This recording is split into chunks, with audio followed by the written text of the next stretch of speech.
প্রিয় শিক্ষার্থী বন্ধুরা, আসসালামু আলাইকুম। আশা করি সবাই ভালো আছেন। তো ইনডাইরেক্ট মেথডের অনেকগুলো অঙ্ক সমাধান করার পরে এখন আমরা ডাইরেক্ট মেথডে কিছু অঙ্ক সমাধান করার চেষ্টা করব।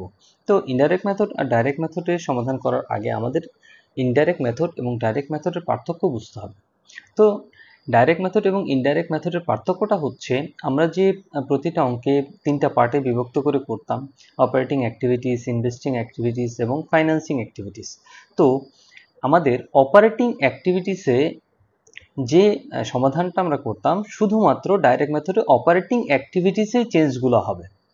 অন্য যে ইনভেস্টিং ফাইন্যান্সিং অ্যাক্টিভিটিস আমরা করতাম এগুলো ইনডাইরেক্ট মেথডের মতোই হবে, মানে ডাইরেক্ট মেথডেও আমরা যা করব ইনডাইরেক্ট মেথডেও সেই সমাধান করব, কিন্তু শুধুমাত্র অপারেটিং অ্যাক্টিভিটিসে আমাদের কি হবে, চেঞ্জগুলো হবে।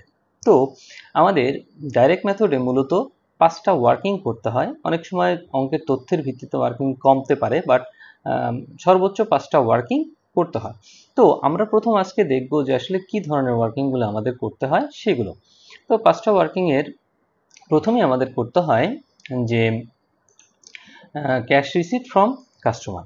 এক্ষেত্রে আমাদের কি করতে হয়, প্রথম সেলস লিখতে হয়। সেলস থেকে add or less, increase or decrease account receivable. Account রিসিভেবলকে ইনক্রিজ বা ডিক্রিজ হলে আমরা অ্যাড বা লেস করবো। এখানে অ্যাড বা লেস কি হবে সেটা আমরা একদম শেষের দিকে যে সমাধান পাবো। তো শুরুতে আমাকে দেখতে হবে যে অ্যাকাউন্ট রিসিভেবলকে আমাদের কি করতে হবে, এখানে কাজ করতে হবে। তো এই ক্যাশ রিসিভ ফ্রম কাস্টমার এইটুকুই কাজ। এরপর যদি আমরা ওয়ার্কিং নাম্বার 2-তে চলে যাই, ওয়ার্কিং নাম্বার 2-তে আমাদের করতে হবে cash payment to creditors. Cash payment to creditors, এখানে কি করতে হয়, মূলত আমাদের কস্ট অফ গুডস সোল্ড অঙ্কে দেওয়া থাকে এবং এর সাথে অ্যাড আর লেস করতে হয় ইনভেন্টরি, এবং যে টাকাটা বের হয় এই টাকাটার নাম হচ্ছে পারচেজ। এই পারচেজের সাথে ইনক্রিজ ডিক্রিজ অ্যাকাউন্টস পেয়েবলের কাজ করতে হয়। তো বন্ধুরা, আপনারা সবসময় খেয়াল রাখবেন যে এই যে ইনভেন্টরিটা আমরা নিলাম, তারপর পেয়েবলটা আমরা নিলাম, তারপর এই যে 1 নম্বর ওয়ার্কিংয়ে রিসিভেবলটা আমরা নিলাম, এগুলো আমাদের কাজে লাগবে। তো আমাদের তৃতীয় ওয়ার্কিং হচ্ছে cash payment for operating expense. এখানে অপারেটিং এক্সপেন্স দেয়া থাকবে, তো আমরা অপারেটিং এক্সপেন্স নিলাম। এরপর আমাদের ডেপ্রিসিয়েশনের কাজ করতে হবে যদি সেটা ইনক্লুডেড থাকে। অনেক সময় অঙ্কে এক্সক্লুডেড বললে এখানে কাজ করার প্রয়োজন নাই, ইনক্লুডেড বললে শুধু আমরা এখান থেকে লেস করব। এরপর প্রিপেড এক্সপেন্সের ইনক্রিজ ডিক্রিজের কাজ দেখাতে হয়। এরপর অ্যাক্রুড এক্সপেন্সের কাজ দেখাতে হয়। তো এটা হচ্ছে অপারেটিং এক্সপেন্সের ওয়ার্কিং। এরপর 4 নম্বর যদি আমরা করি তাহলে এখানে ক্যাশ পেমেন্ট ফর ইন্টারেস্ট দেখতে হয়। তো এখানে আমরা ইন্টারেস্ট এক্সপেন্স দেখাবো এবং এটার ইনক্রিজ ডিক্রিজ পেয়েবল আকারে দেখাবো।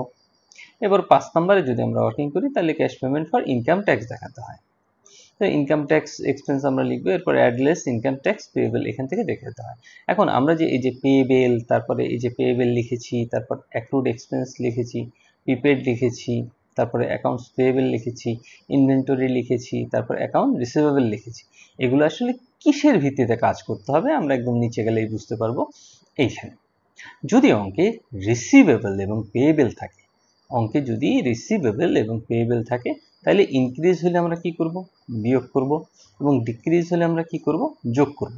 যদি অঙ্কে কোনো এন্ট্রিতে রিসিভেবল এবং পেয়েবলের কাজ করতে বলা হয় তখন আমরা ইনক্রিজ হলে কি করব, বিয়োগ করতে হবে, এবং ডিক্রিজ হলে যোগ করতে হবে। এবং ইনভেন্টরি এবং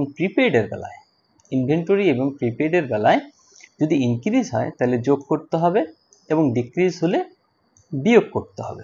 ইনভেন্টরি প্রিপেডের বেলায় হচ্ছে বাড়লে যোগ করতে হবে, কমলে বিয়োগ করতে হবে। রিসিভেবল এবং পেয়েবল যদি অঙ্কে থাকে তাহলে ইনক্রিজ হলে বিয়োগ করতে হবে, ডিক্রিজ হলে যোগ করতে হবে। এগুলো আমরা যদি সরাসরি অঙ্কে দেখি তাহলে আরো ভালো বুঝতে পারবো। চলুন আমরা সবাই সরাসরি অঙ্কে চলে যাই।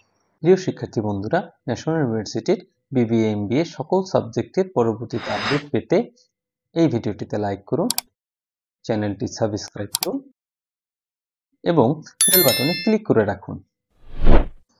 প্রিয় শিক্ষার্থী বন্ধুরা, আমরা যদি একটা অঙ্কের সমাধান করার চেষ্টা করি ডাইরেক্ট মেথডে, তাহলে আমরা কিভাবে সেটা সমাধান করব সেটা আমরা এখন চেষ্টা করব।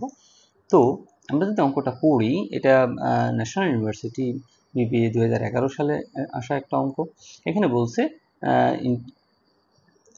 Income statement for X company shows cost of goods sold 3,25,000, operating expense exclusive of depreciation 2,50,000। The comparative balance sheet for the year shows the inventory increase হচ্ছে 6,000, প্রিপেড এক্সপেন্স আছে 6000, অ্যাকাউন্টস পেয়েবল ডিক্রিজ হয়েছে 8000, accrued expense payable আছে increase হয়েছে 4000 using the direct method to compute. তো এখানে পরিষ্কারভাবে উল্লেখ আছে যে এখানে ডাইরেক্ট মেথড করতে হবে। আমাদের কি কি করতে হবে? ক্যাশ পেমেন্ট টু সাপ্লায়ার্স এবং cash payment for operating expense. তো আমরা যদি অঙ্কটা শুরু করি, যে আমাদের আসলে এই অঙ্কে মূলত দুটো ওয়ার্কিংই করতে বলছে। তো আমরা যদি অঙ্কে যাই যে ক্যাশ পেমেন্ট টু ক্রেডিটর্স বা সাপ্লায়ার্স, এখানে আমাদের কিভাবে সমাধান করব সেই পার্টটুকু দেওয়া আছে। তো প্রথমেই আমাদের পার্টে বলছিল যে আমাদের কি নিতে হবে? কস্ট অফ গুডস সোল্ড নিতে হবে, কস্ট অফ গুডস সোল্ড। তো আমাদের যদি যাই তাহলে আমাদের কস্ট অফ গুডস সোল্ড এখানে বলা আছে। কস্ট অফ গুডস সোল্ড কত টাকা? 3,25,000। তো আমরা নিলাম কস্ট অফ গুডস সোল্ড 3,25,000। এর সাথে আমরা কি কাজ করব? ইনভেন্টরির ইনক্রিজ ডিক্রিজ দেখাবো। কিসের? ইনভেন্টরি। তো আমরা যদি অঙ্কে যাই তাহলে দেখব যে আমাদের ইনভেন্টরি আছে, ইনভেন্টরি ইনক্রিজ টাকা 6,000। তো আমরা যদি রুলসে একদম শেষের দিকে দেখেছিলাম যে ইনভেন্টরি যদি থাকে, ইনক্রিজ হলে আমরা যোগ করব, ডিক্রিজ হলে আমরা বিয়োগ করব। তাহলে আমরা দেখতে পাচ্ছি যে অঙ্কে ইনভেন্টরি কি হয়েছে? ইনক্রিজ হয়েছে। তাহলে এখানে ইনভেন্টরি ইনক্রিজ হলে আমরা কি করব? যোগ করব। তাই আমরা লিখেছি যে অ্যাড ইনক্রিজ ইন ইনভেন্টরি 6,000। তো যোগ করার পর যে টাকাটা আসছে সেটাকে বলে কি? Cost of purchase. এই যে যোগ করার পরে যে টাকাটা আসে সেটার নাম কি? পারচেজ। এরপর আমাদের কিসের কাজ করতে হবে? অ্যাকাউন্টস পেয়েবলের কাজ করতে হবে। এখানে বলা আছে কি? অ্যাকাউন্টস পেয়েবলের কাজ করতে হবে। তো আমরা যদি অঙ্কে দেখি যে এখানে বলছে অ্যাকাউন্টস পেয়েবল ডিক্রিজ টাকা 8,000।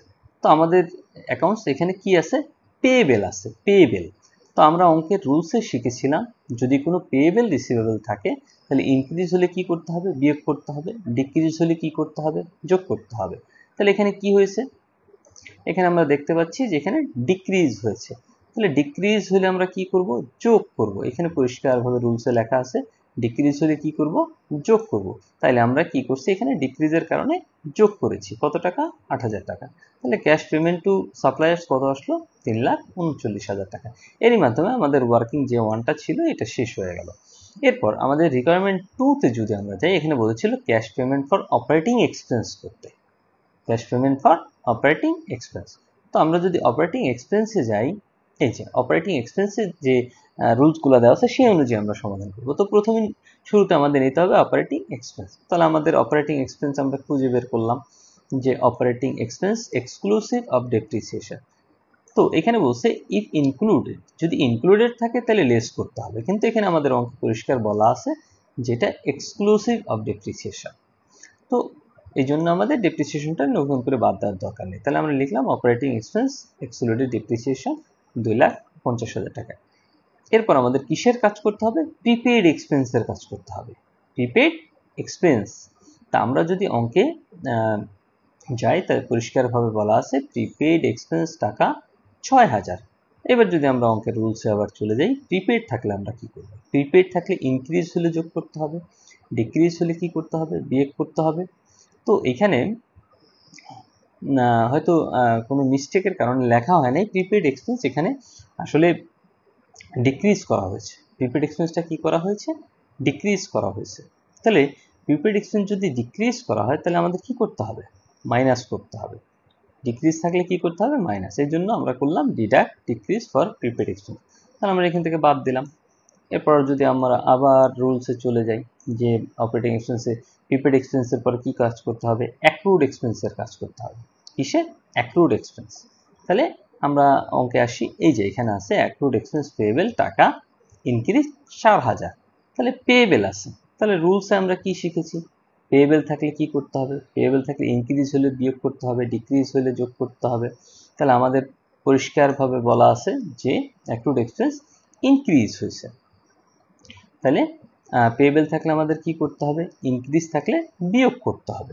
তো আমরা এই জন্য এখানে করলাম কি যে ডিডাক্ট ইনক্রিজ এর অ্যাক্রুড এক্সপেন্স। কত? 2,44,000।